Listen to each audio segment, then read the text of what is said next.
Perfect. And without further ado, I'll turn it over to Estefanita Rawlings, and she will start our webinar. Good morning. Thank you for attending our webinar on Cybersecurity NIST SP 800-171-R2. I'd like to thank Christopher Garcia for being our host for these webinars. This concludes our 3 webinar series that we have had this month. Every year we will continue to have cybersecurity awareness presentations. My name is Estefanita Rawlings. I am the Center Director for the SBDC TCA at New Mexico Tech, where we specialize in intellectual property consulting, helping innovators and businesses protect their ideas through patents, trademarks, and copyrights.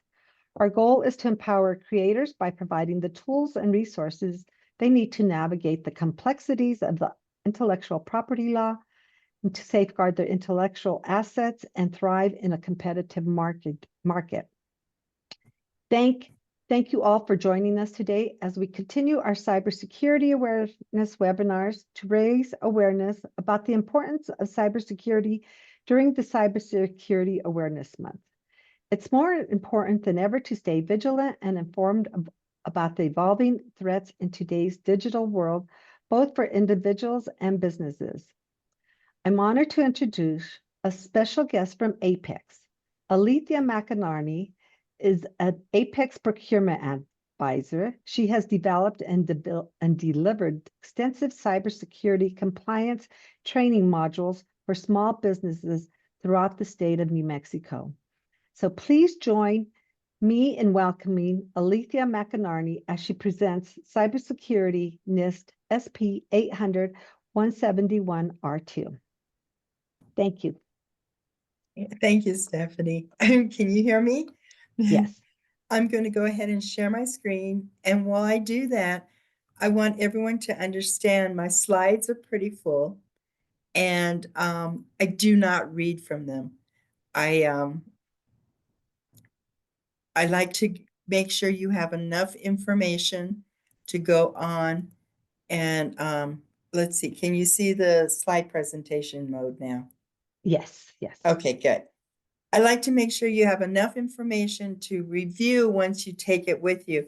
I will go through it. If you have questions, go with the questions, not try to copy everything on the slides because they will be available for you. So with that, I will continue with the presentation. Cybersecurity. Can I I'm just sorry. interrupt you? Can I interrupt you just real quick? Sorry.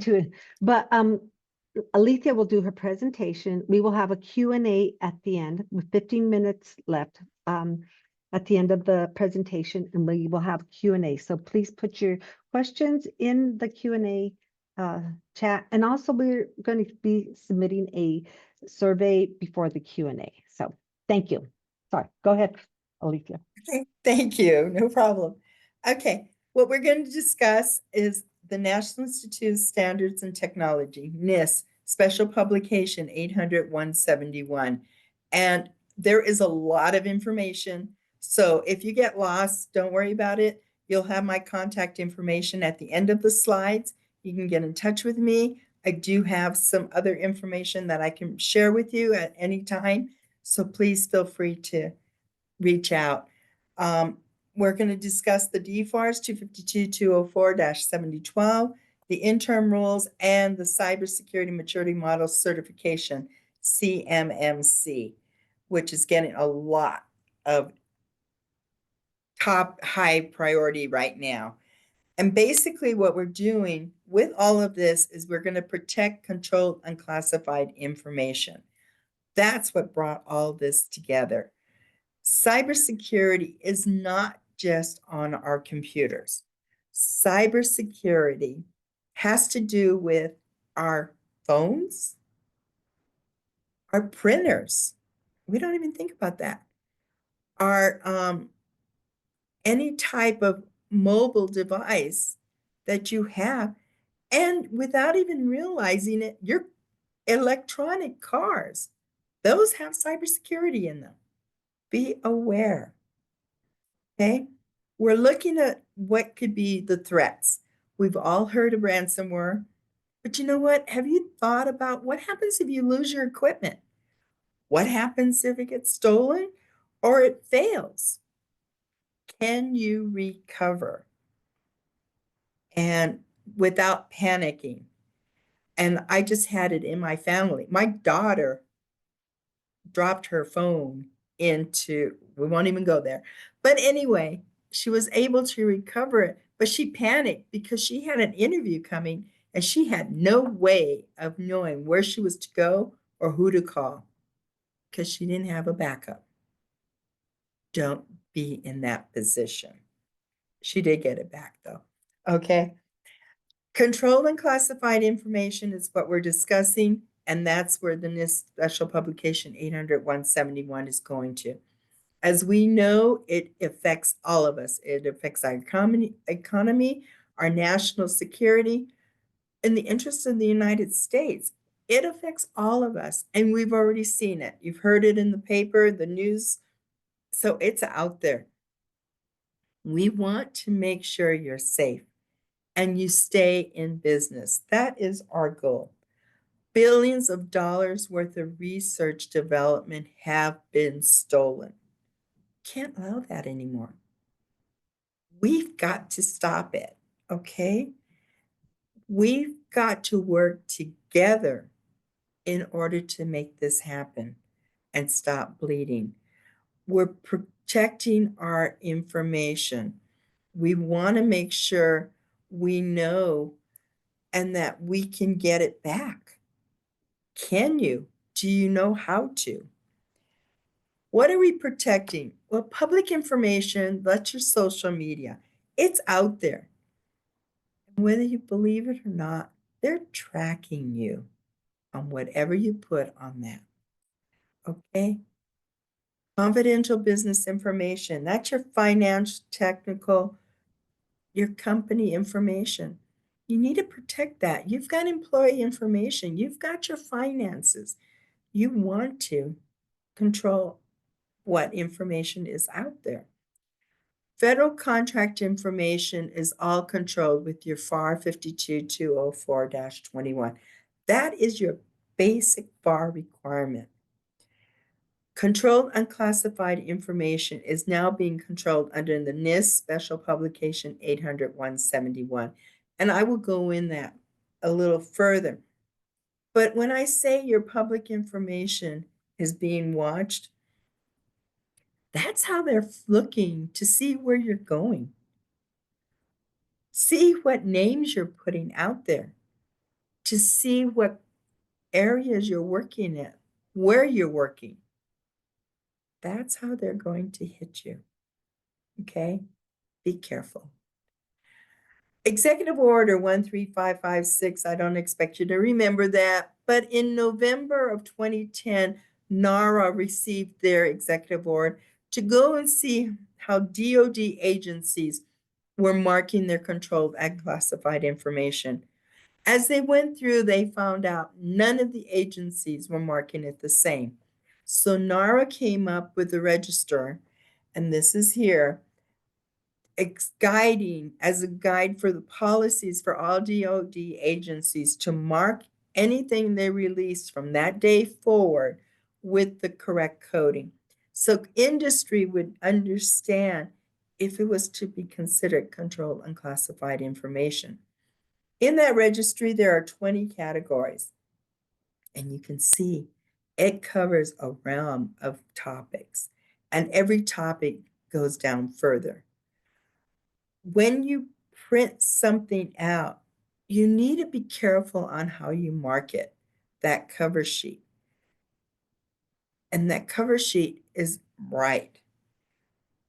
CUI attention. Why? Because when we leave it in our office, we want to remember that we have something out that we need to either lock our door or lock it in a cabinet. Okay? You don't want to just leave it there and leave the office down the hall and come back. You don't know who's around. A lot of people work from home. And unfortunately, you have to keep the same vigilant. How many times have we heard of a family member or a friend a great friend, has stolen information for sale. And they got it because somebody left it out. We don't want to think about it. We want to trust, but we can't. You've got to be very vigilant about this information. Okay? We want to make sure we are adequately protected.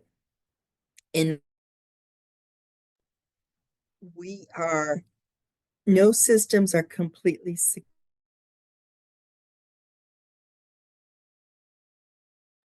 The NIST 801. Elythia, we're losing you.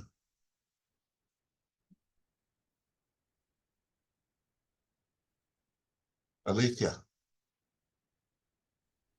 Elythia, can you hear us? A lot of great info. I'm sorry, can you hear me? We're losing you. So we lost you towards the end of the last slide. Right here at NIST? Yes. Okay. You know what? I'm going to go ahead and put the other computer on, and let's see if between the two of them, I can make sure I'm being heard. Let's see if I can get that. Can you hear me now still? Yes. Yes. I'm going to can still go hear on you. and check this. Okay. All right. NIST provides neutral technical expertise, guidance, and reference materials. Okay. They are non-regulatory. They received an executive order back in 2013 to come up with a framework.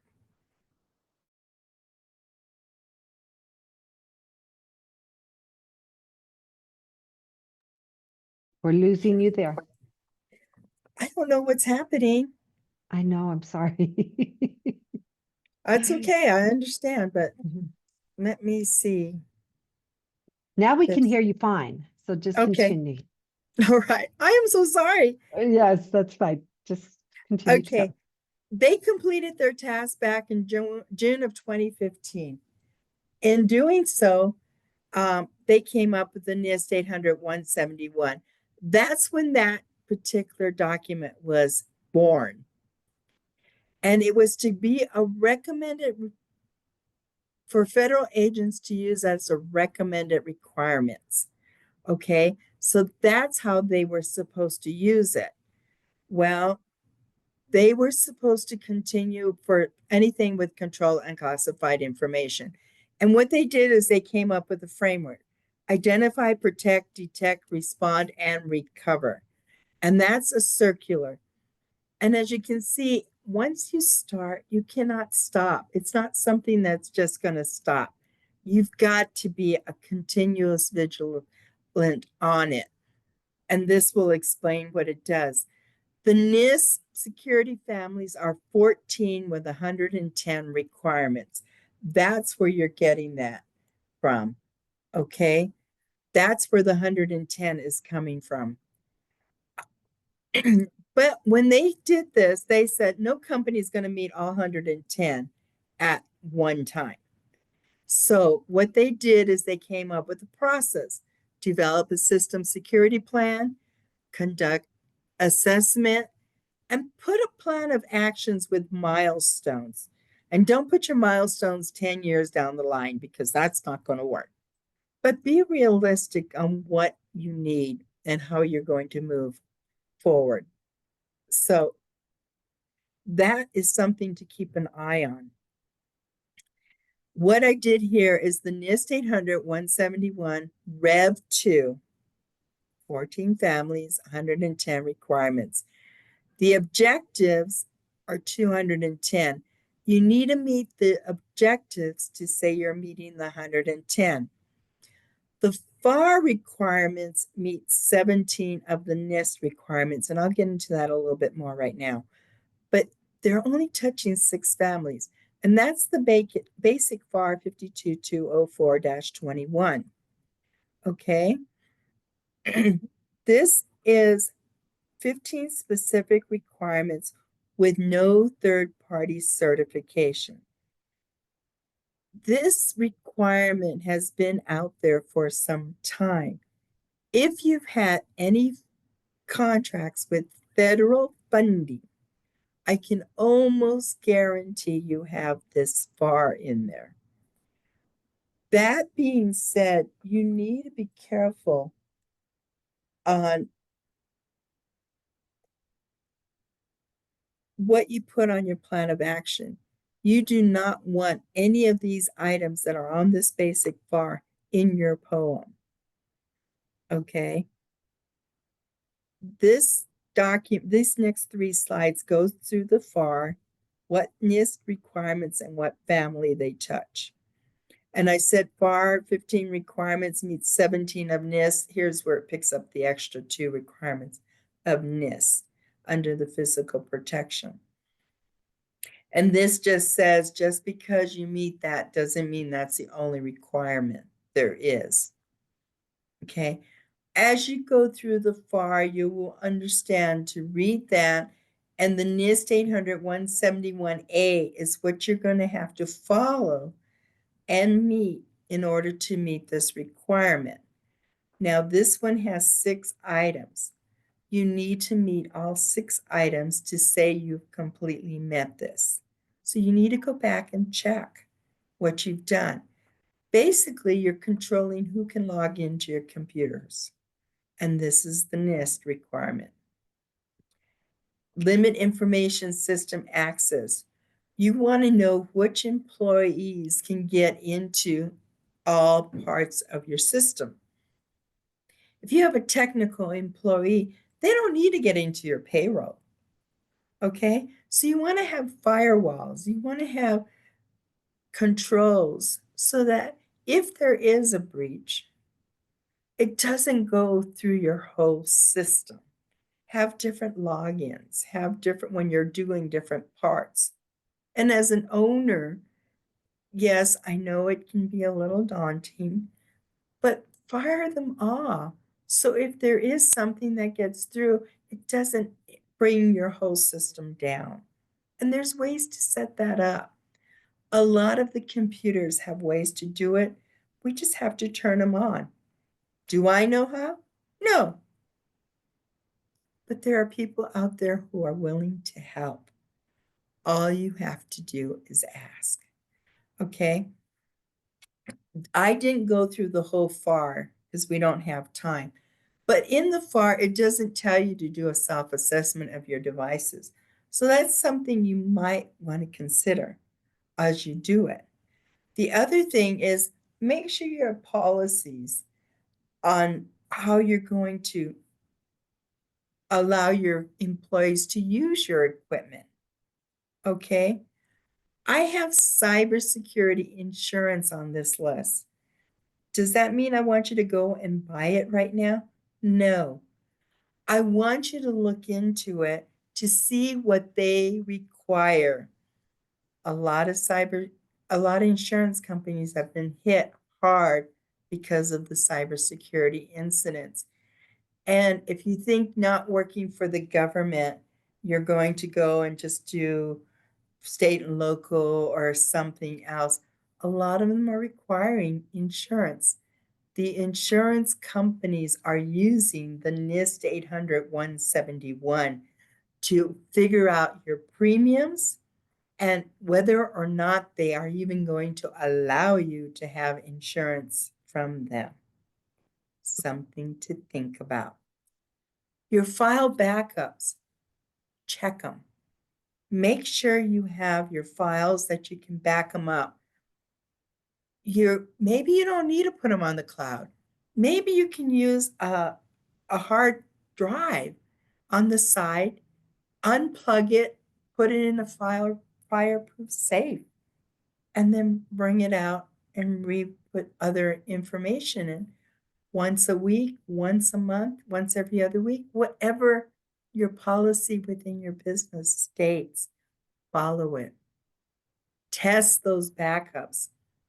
Companies had to pay for ransomware because they could not open their backups. You have to test them. Okay, things to keep in mind. Train your employees.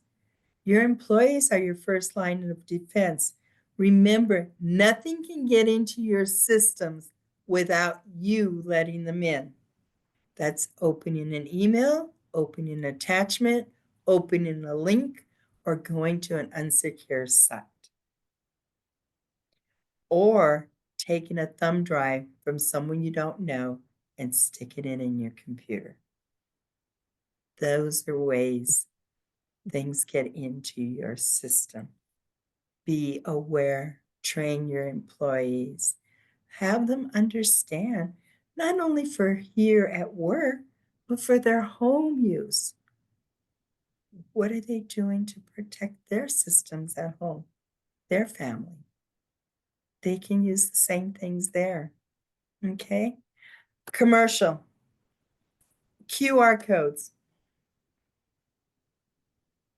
I do not use or recommend QR codes. They're out there. QR codes by themselves are not dangerous, okay? But bad actors love to change them. QR codes in a controlled environment, manufacturers, hospitals, or wherever, that's fine. But when you start seeing them in the public, that's when you can run into trouble. And you just scan random QR codes. Be careful. They can put stuff on your systems, and they can take information as you're putting it out. One of the items that I do have here is a write-up on QR codes. Read it. I can't stop you, but you decide. Be aware. Okay, no matter what agency you work with, all of them are going to have cybersecurity requirements. It just depends what they're going to do at what level. The FAR 52204-21 has 15 controls. That's been in effect for some time. NIST 800-171 came into effect in 2015. Well, DoD, the Department of Defense, said, we're not going to use it as a guide. We're incorporating this requirement into our DFARS. And they did that in 2016. When they did that, that is when it became a federal requirement, those 110 controls. Okay, it wasn't NIST that did it, it was Department of Defense. That's what you need to understand. They put this in this DFARS 252, 204, 7012. It has other items in there. One of the deviations they did put in here is in May 2nd, 2024, they said NIST Special Publication 800-171 Rev 2 will be used as their document on the NIST 800-171. And the reason they did that is because Rev 3 came out in May. And I'll talk about that at the very end, just for a minute. But Rev 2 is the one that you need to understand is in this DFARS.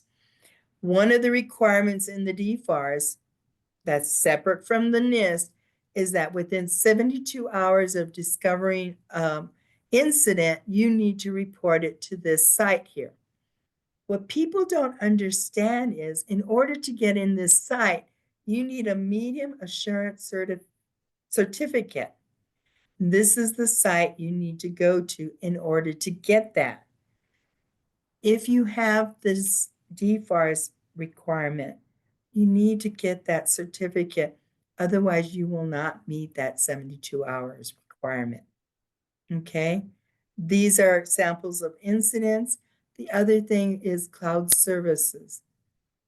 You need to have FedRAMP moderate for a cloud service. And this is documents and templates about the cloud service. I'm not going to go into it anymore. But I am going to say, if you use a company that self-certifies and say they meet the requirements, but they are not certified, you will be responsible for that company if there's a breach. And you will have to go through the whole list on your own with that company. So be aware. And I have documentation on that as well, not provided at this time. This is a mandatory flow down. The prime contractor is going to flow these downs. They are definitely flowing the basic FAR, and depending whatever else you do will determine what other flow downs they will be. This FAR here has the primes managing their subcontractors. That's why prime contractors are extremely vigilant on seeing where their subcontractors are in meeting these requirements. Because if you don't meet the requirements, they can't use you. So they're doing due diligence not only on can you do the work, but where are you at in your cybersecurity?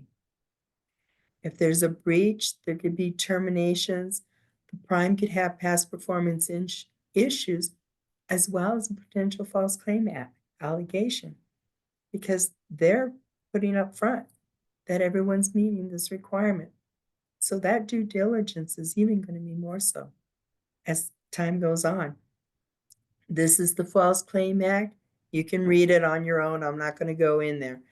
But the Department of Justice got involved in 2021 with a cyber fraud initiative. And what they're doing is holding contractors to their commitment and improving overall cybersecurity practices. What they're looking for is companies that are failing to comply with the cybersecurity standards, companies that are misrepresentation or misrepresenting themselves as meeting things, and the third one, not timely reporting suspected breaches. That's at 72 hours, okay? That could become a false claim act if you do not do it in time. There are interim rules. The 252-204-7019 says you will do a self-assessment with NIST 800-171 and you will put it in the SPRS system. This came in effect in 2020. And on top of that, this DFAR 7020 says the government will have the right to access to your facility to come and see what score you put in is true and accurate. And then in 7021 says when CMMC becomes real, you will meet whatever that requirement is. I'll go into that in a minute. But these two rules are in place now. If you have those in your contracts, you need to be meeting them. You need to be getting into the supplier performance risk system and putting a score. The only way you can get into it is by getting to the Procurement Integrated Enterprise Environment, PIE login. And if you need your cage code, these are the directions. Once you get in there, log out, log back in, you should have access to that logo. If you don't, just call the help desk. They'll put it there. Not everyone uses that logo when they're using this system. So it could not pop up right away. They're very helpful. They've been very, very helpful. Okay. You need to do a score on a self-assessment on the NIST 800-171 R2. Your self-assessment. What you're going to need are these details here. You will not be uploading any documents into this system. What you need to be aware of is you need to keep your documents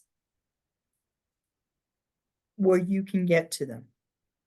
So if you put a score in and it's Rev 1, and maybe you already have Rev 2 in the system, you need to make sure you have a copy of Rev 1 and why you put that score in. Okay? Because you never know who's going to do the assessment and when they're going to audit you and may ask, what did you do? How did you assess yourself? It's extremely important to keep backup copies of all of this. Okay, this is the self-assessment, this document here. And you can see all of them do not have the same value. And these here with little asterisks, those are part of your basic bar requirements. So that is 3.1.1 is part of the FAR. The value is 5. Here it is. And as you go through the NIST 800 Special Publication 171, 800 171A document, you will see the requirement and then you will see what you have to meet. It's either you meet all of them and you get a 0, or you meet part of them and you keep the full value. There are no partial scores. Basically, as you meet these, you want to get these all to a 0. Normally, we want the score, not this time. We want zeros in that column for meeting all of this. As you go through this, remember I said if you've had any federal funded government contracts, you probably have the FAR 52204-21. The lowest score you should have should be a negative 140. Yes, a negative, okay? You can have a negative. Negative 140 is meeting the basic FAR requirement. And if you're just starting out, that should be your lowest score because this particular FAR 52204-21 does not have a plan of action with milestones. Day 1 of your contract that you start, you should be meeting that requirement. So you should start now, if you haven't already, making sure you understand that FAR requirement. It's only good business practices. It's very basic and it can be done. Okay? Cybersecurity Maturity Model Certification, CMMC, and you're going to hear a lot more of that now. It has been out there for over 3 years, probably 4, closer to 4.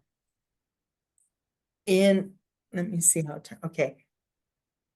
Okay, let me go back. NARA received their orders in 2010 to go and see how DoD was marking their CUI, Controlled Classified Information. In 2012, they completed their task and found out agencies were not marking it the same. So they came out with a directory. They finished theirs in 2012. In 2013, NIST came up, had their executive order to go put a plan of action and some guidelines for controlling unclassified information. They finished their task in 2015. Well, in 2016, DoD incorporated into the DFARS, okay, to be met by 2017. In 2019, GAO went and did an assessment to see how we were doing. And we failed. We being industry. We were not meeting those requirements and we were not taking them seriously. Back in 2020, CMMC reared its ugly head because it is ugly. I'm not going to say it isn't. Unfortunately, we did this. When it first came out, it said anyone and everyone doing work with Department of Defense was going to have a certification that they were meeting certain requirements. And industry said, wait a minute. Okay, let's rethink this. And they did. So what they did is they came out with a 3-step plan. Level 1 is the FAR, the 15 requirements, okay? And the CMMC regulation has hit the streets. It is now in FAR. And it is going to be active as of December 16th. So you're going to see these requirements in solicitation starting December 16th. So you need to be aware of it, okay? Level 1, you're going to need to do an annual self-assessment and an affirmation. That means someone in the company, and it's not going to be IT or an admin. It is going to be an officer of the company that is going to sign their name and say, yes, we meet these requirements. So you can't just push it off. You need to understand this is serious. If there's a breach and these requirements are not being met, the person that signed could have some serious penalties, not only against the company, but against them personally. That's how serious this is. Level 1 is the 15 requirements. Right now, there is no certification for that. It's a self-assessment. Level 2, that's different. Everyone in level 2 is going to have to put their own score in the CPRS system. There is going to be an acceptation.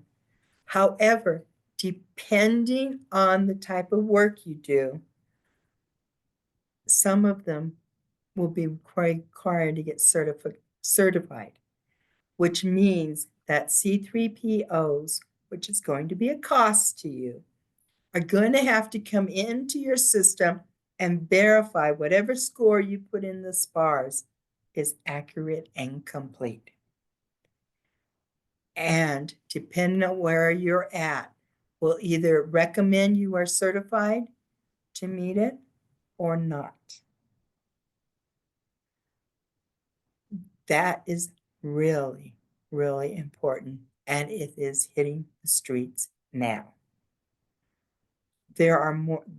This document that is bringing this to a head is over 400 pages long.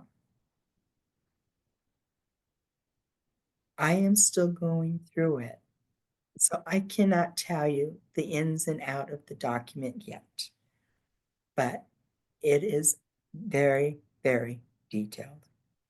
Level 3 is once they get certified here, if you need a higher certification, you are going to be using 800-172, and the government will come and certify to see if you're meeting these requirements.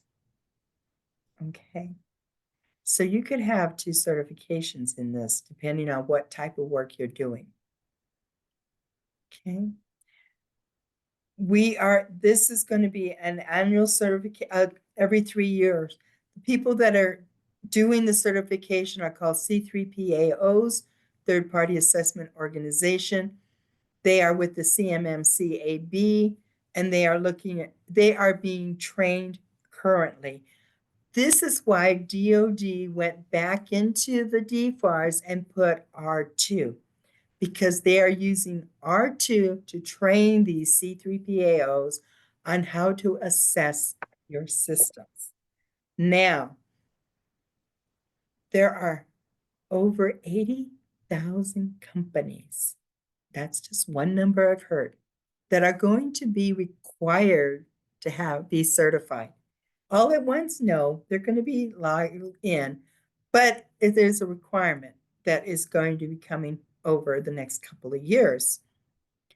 Right now, we only have 58 C3PAOs that can do this certification. So there's going to be a lag.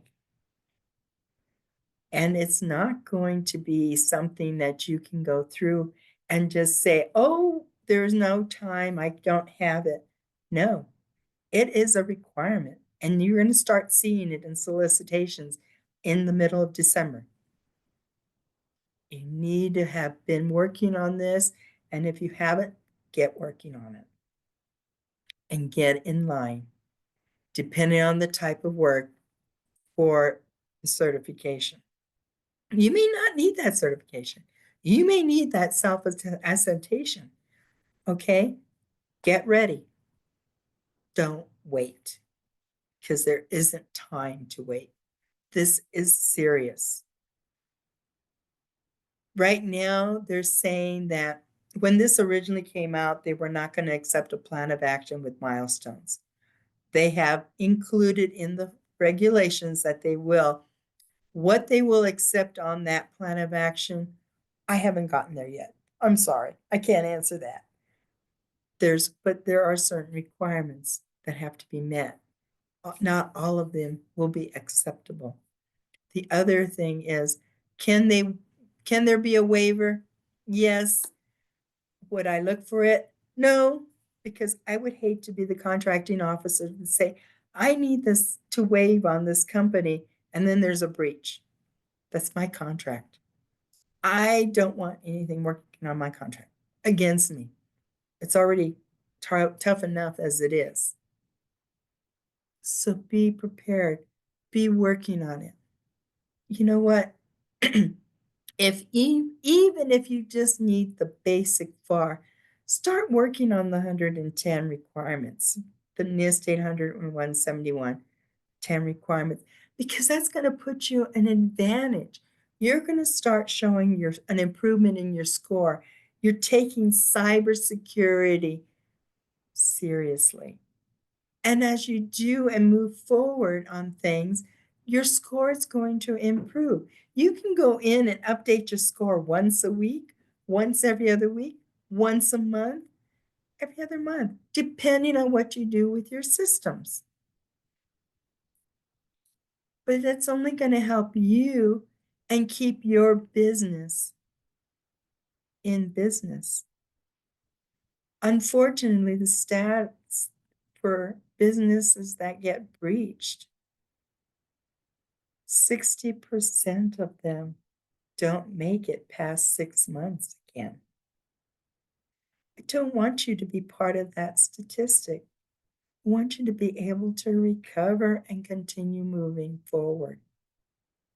This is a dream you've had, to have your business, or you're working for a company.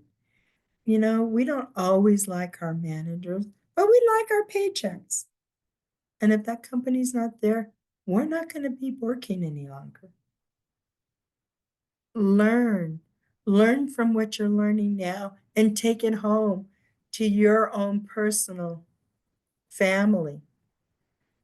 You've got banking, you've got private information.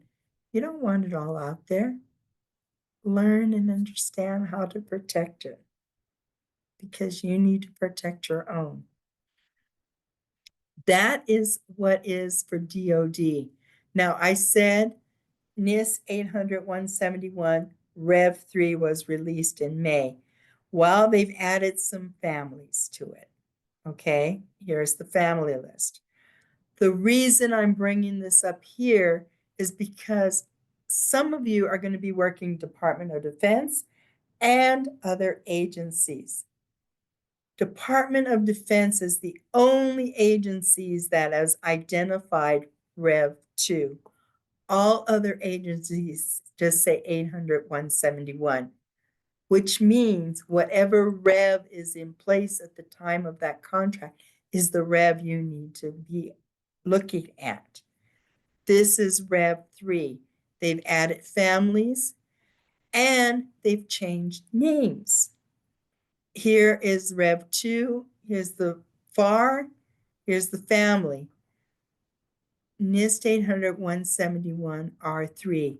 Here's the references, and here's the titles. Instead of being called access control, it's now called account management. This one has access enforcement. So the names, it's not a one-to-one. And you can go down here and see for all three, this is a new one. Physical protection, physical access control. Okay, these changed here, these numbers. So you need to be aware if you're working for other agencies other than DoD, when are they implementing that? What are they looking for you? And this is just the basic FAR. This doesn't include all the others. Okay, so I need to make you aware of it. We've gone over what is DoD requirement, the basic FAR, the NIST 800-171 has been R2 has been incorporated in the DFARS. And you're going to need your self-assessment, and you want to keep improving your shortfalls, okay, and your score. Here are some links. One of the links on here is Project Spectrum. Project Spectrum is paid on a grant by DoD to help companies meet the CMMC requirements. They have a lot of good information on that site, and it's free. Just log in, create a login for that system, and you'll have access to it. And there may be questions as you go through that might help you think on how to meet some of the requirements. So don't be afraid to use it. There's information out there that you can use, okay? And to keep up to date with what's coming on. This is the CMMC board security plan. These are webinars. This is my contact information. So if you have questions, I'm sure this doesn't make sense to everything I said, but reach out. Stephanie has a lot of great information. We have a lot of good information. We're here to help you. You don't have to do this alone. Stephanie, thank you for your time. Give it back to you. Elythia, thank you. That information was so valuable. We do have our startups or people that want to work with the government, and it's